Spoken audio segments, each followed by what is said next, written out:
Scientists warned that the volcano that caused the largest eruption in European history might be getting ready to blow again. The volcano is called Campiflegre, and it's located under the Italian city of Naples. Campiflegre is what's known as a supervolcano. It's so large that at one point it ejected more than 240 cubic miles of ash, pumice, and lava. Volcanic eruptions are notoriously hard to predict, but scientists writing in the journal Nature say that the volcano is nearing a critical point, identified in other volcanoes when rising magma can cause an eruption. The last time Campiflegre erupted, Italy ended up with a new mountain.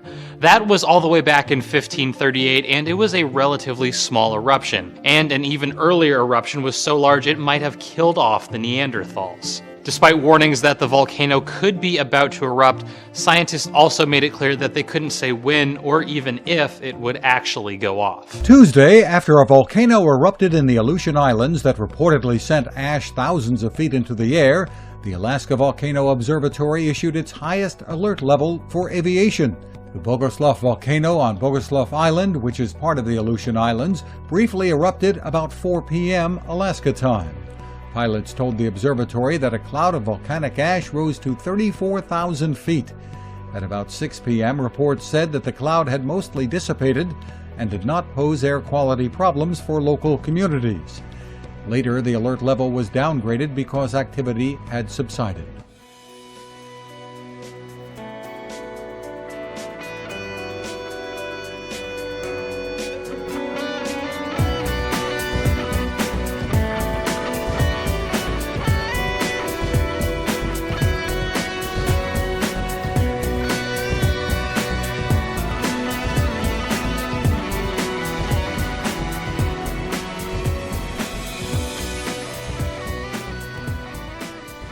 On December 19th, a region of the Sahara Desert was hit by a freak snowfall. The town of Ain Safra is 1,078 meters above sea level and is surrounded by the Atlas Mountains. The Sahara Desert is the largest hot desert in the world, covering more than 9 million square kilometers. It covers most of North Africa. Temperatures can reach as high as 122 degrees Fahrenheit.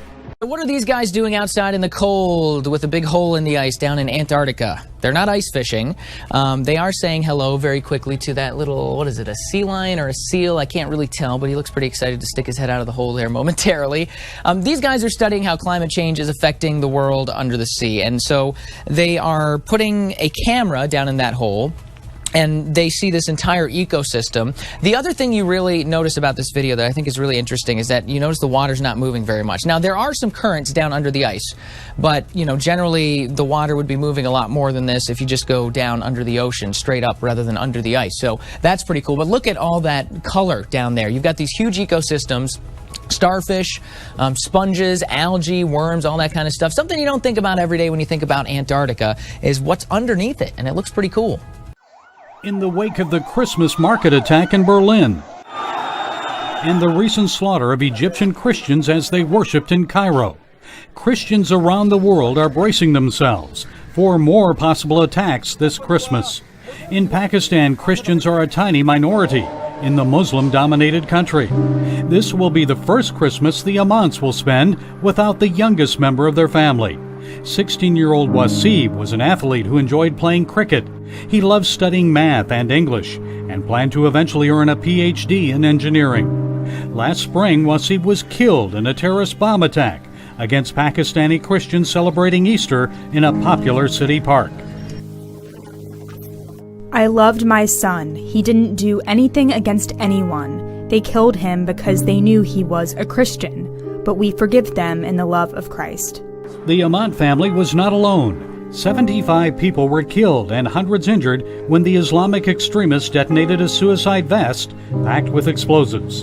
Another 16-year-old Christian, Sharoon Patra, was also among the dead. My son Sharoon was the most obedient of my children. I was always thought he'd be the one to take care of me when I get old. We know from the gospel, as Jesus forgives them, we must also forgive those who did this. 18-year-old son Irfan survived the attack, but hot shrapnel from the blast tore into his back and stomach, damaging nerves surrounding his intestinal tract. God spared me so I can serve him. I want to be a missionary. Wilson Chowdhury of UK Pakistani Christians says attacks against churches and the persecution of Christians will continue in Pakistan as long as school children are taught to hate non-Muslims. Christians and other minorities are demonized, they're caricatured.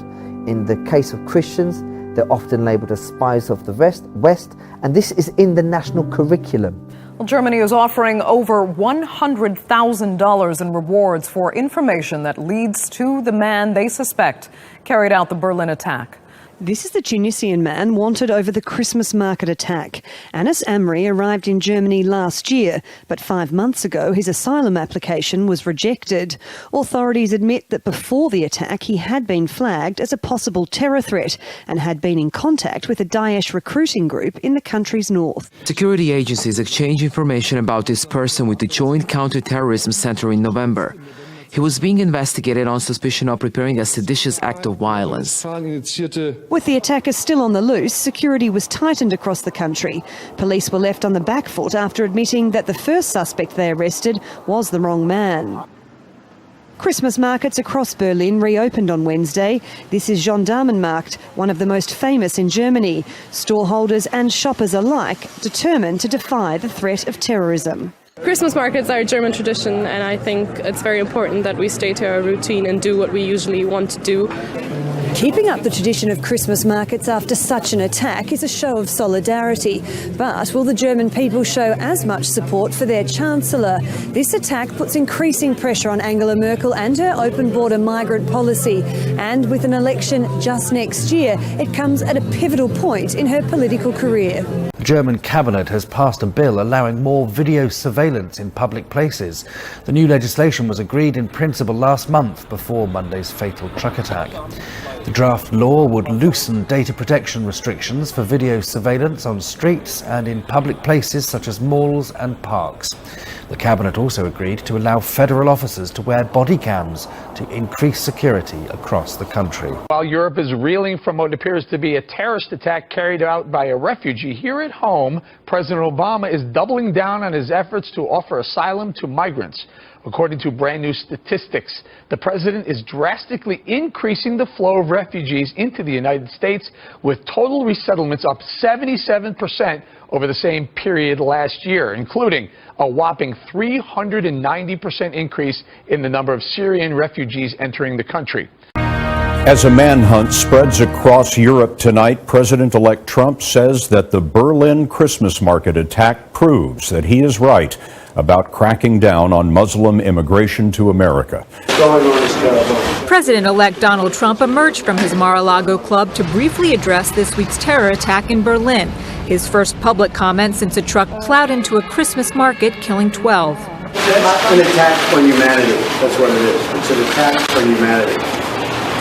And it's got to be stopped. Asked whether he's reevaluating his plans to ban immigration to the U.S. from certain Muslim countries and establish a Muslim registry here at home. And I use the term extreme vetting. Mr. Trump defended his controversial campaign proposals. Hey, you know my plans all along, and I've been proven to be right. 100% correct. Even before German authorities declared Monday's attack terrorism and ISIS claimed responsibility, Mr. Trump released a statement saying ISIS and other Islamist terrorists continually slaughter Christians in their communities. Now a leaked document from the Pentagon is adding to their concern on Capitol Hill. The 4 top defense priorities of the president-elect do not include Russia. This is a shift from military officials who see Russia as the country's #1 threat. This is a clear sign the Trump administration is ready for a restart with the Kremlin. Let me just point out that no country is named as a priority in this defense priority, the top 4. #1, of course, is ISIS, developing a strategy in defeating ISIS. #2 is eliminate budget caps because they want to spend more money on military projects. Cyber strategy is #3. And #4 is the wasteful spending and making greater efficiencies come out of the Pentagon. What's your take on the fact that this is definitely a focus shift, or at least it appears to be, from the Pentagon, and now, of course, what the Trump administration wants to do? Your thoughts? Hey, Ed, great to see you. Thanks for having me on the show. Well, I think it's great that we have common sense coming back to Washington. Russia is not one of the top 4 threats that America has. It's not one of the top 4 threats that Europe has. So it's important to focus on things like the Islamic State, things like cybersecurity, threats that are actually killing Americans and killing our allies. Russia has condemned the Netherlands for allowing the United States to advance the deployment of military hardware in Europe. In a statement, Foreign Ministry spokeswoman Maria Zakharova slammed the Dutch leadership for destroying its relations with Russia. The statement added that the Netherlands supports hostile anti-Russian policies. Meanwhile, the Kremlin has reportedly said that dialogue between Moscow and Washington is very minimal. Russian media have quoted Kremlin spokesman Dmitry Peskov as saying almost all communication channels have been frozen. Relations between the U.S. and Russia deteriorated in recent years over a host of international issues, including the conflicts in Syria and eastern Ukraine. Russia's deputy foreign minister says that his country describes, quote, as hostile new U.S. sanctions on Moscow over the conflict in Ukraine and is prepared to respond accordingly. Sergei Ryabkov says the Kremlin reserves every right to pick the time, place, and form to react to Washington's anti-Russia measure in a way that suits Moscow. Ryabkov also says that Russia will expand its own sanctions list in response to the U.S. move. I think these sanctions are about to fizzle out and disappear with the emergence of the Trump administration. I think this is President Obama's last gasp at trying to start a war, and he's been effectively waging economic war as well as psychological war against Russia. According to Ukrainian officials, dozens of mini-drones supplied by the United States are prone to jamming and hacking. The 72 Raven RQ-11B analog drones have been so disappointing on the battlefield, an advisor to Ukraine's military would return them if the decision were his. The Ravens, launched by hand, are lightweight and unarmed surveillance drones, but the drones have a fundamental flaw that allows Russian separatist forces to intercept and jam the device's video feed and data transmission, rendering them useless on the battlefield. One Ukrainian official told Reuters that they are no longer being employed on the front lines. According to a senior Israeli military officer on Wednesday, Israel has informed the United States that Lebanese Hezbollah fighters in Syria are using U.S. armored personnel carriers originally supplied to the Lebanese army. Last month, the U.S. State Department said that they were investigating images on social media which appear to show Hezbollah, which supports President Bashar al-Assad, using U.S. military equipment in Syria. Western diplomatic sources have now said the APCs were delivered to the Lebanese army by the United States as part of a program to equip that force.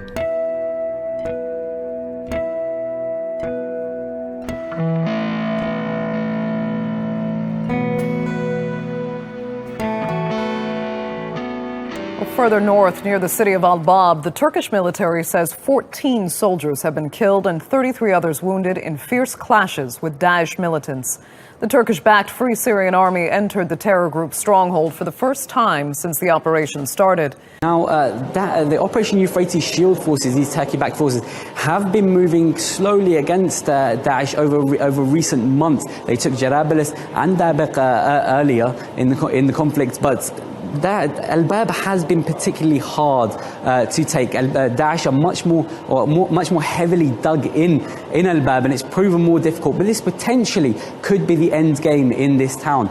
As for other areas of northern Syria, the SDF, the Syrian Democratic Forces, have been also taking more and more territory from Daesh. They've been taking several villages and have been bolstering their position on the eastern bank of the Euphrates River as they attempt to head towards Daesh's the main city under Daesh's control, Raqqa. But this is where the awkwardness in the situation comes in, because the SDF is predominantly made up of the YPG. Now, Turkey considers the YPG a terrorist organization, but the Americans, Turkey's ally, backs the YPG and the SDF against Daesh.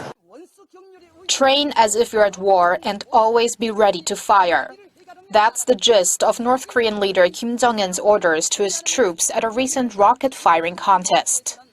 North Korea's state-run Korean Central News Agency reported Wednesday that Kim observed an artillery contest involving multiple launch rocket system batteries and called for intensified exercises both day and night so the troops would be capable of hitting targets any time. MLRS batteries are known to fire projectiles over a distance of some 40 kilometers. According to the KCNA, Kim Jong-un also observed a nighttime combat flight drill to ensure the country's fighter jets are ready for a sudden and precise raid on an object at night. Also part of this are the North's artillery drills, which focus on striking military targets in South Korea, and a simulated attack on the presidential office of Cheongwade earlier this month. South Sudan is on the brink of genocide, and the U.S. might be able to stop it. One estimate says some 50,000 people have died in just the past 2 years, but the world has largely stopped watching. Civilians are suffering the most. Nearly 3 million people have been displaced. The U.S. is intertwined in the conflict there and is South Sudan's largest source of funds. The U.S. helped South Sudan gain independence, but as political turmoil has increased in the country, the U.S. has threatened to stop offering aid. This week, the UK's Charity Commission dismissed an application to verify Jediism as a religion coming from a group calling itself the Temple of the Jedi Order. The Commission ruled that its statement that material drawn from Star Wars films, books, and other media were not considered to be sufficiently serious. The first Temple of the Jedi Order ranks as one of Britain's biggest faiths after 390,000 people submitted it as their religious practice in a census back in 2001. The first temple is an entirely web-based organization, and the Jedi are predominantly, if not exclusively, an online community. 49-year-old Marlene is an events organizer at a public library in the Belgian city of Antwerp. She's been living as a woman since 2005, but has no plans to undergo gender reassignment surgery. Until now, that means she can't change her gender on official documents and is still registered as a man. I decide. I need to decide for myself. I know who I am, not people telling me who I am. So I don't need a doctor telling me that I'm a woman, because I know what I am. And I don't need a doctor telling me that I can change my first name, because my first name is important to me, but not for the doctor. A new law in Belgium is soon to make it possible for people like Marlene to change their gender legally without approval from doctors. The transgender bill is expected to pass through the Belgian parliament. The transgender bill was proposed by two centre-right politicians, but has broad support across most parties here at the parliament in Brussels. But the bill would allow children as young as 12 to change their names to fit their gender identity.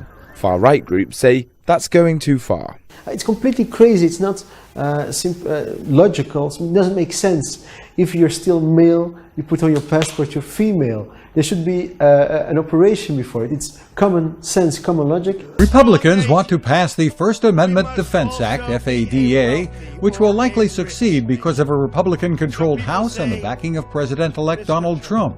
The act will protect the rights of all entities to refuse service to LGBTQ people based on two sets of beliefs. One, marriage is or should be recognized as the union of one man and one woman, or two, sexual relations are properly reserved to such a marriage. FADA allows individuals and businesses to sue the federal government for interfering in their right to discriminate against LGBTQ people, and would mandate the Attorney General defend the businesses. Texas is going to end Planned Parenthood's Medicaid funding. An official letter to the organization gave it 15 days to request an administrative hearing with the Texas Health and Human Services Commission, according to the Texas Tribune. If Planned Parenthood doesn't, the state will cut off the $3.1 million in Medicaid funds. The letter points to a video that shows a Planned Parenthood worker talking about selling fetal tissue as evidence that Planned Parenthood violated state and federal law. A Texas grand jury found the claims of illegal activity raised by that video were groundless. It did, however, indict the two anti-abortion activists who made the video for tampering with federal records. A Planned Parenthood official told the Texas Tribune it'll double down on an existing lawsuit fighting the funding cut and will continue to serve Medicaid patients. Hey, buddy.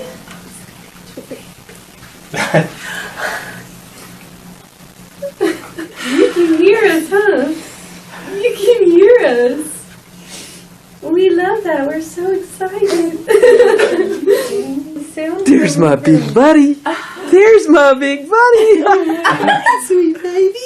Aren't you? Hi. This is the coolest day ever. Hi, handsome boy. There's my boy.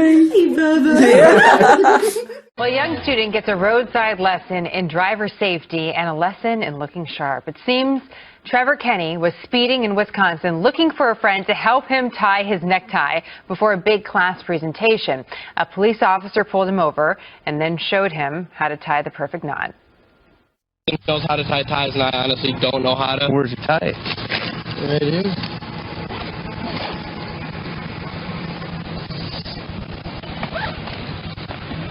While I do this, why don't you grab your proof of insurance and your driver's license quick?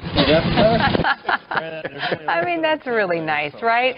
Good news, the officer let Trevor off with a warning and a properly tied tie. No word, by the way, on whether it was a half or full Windsor. But we did learn that Trevor said his presentation went well. And we were just discussing on set that it can be difficult, Yes. to learn this technique. So, way to go, Trevor. And way to go, cop. Good for you, officer.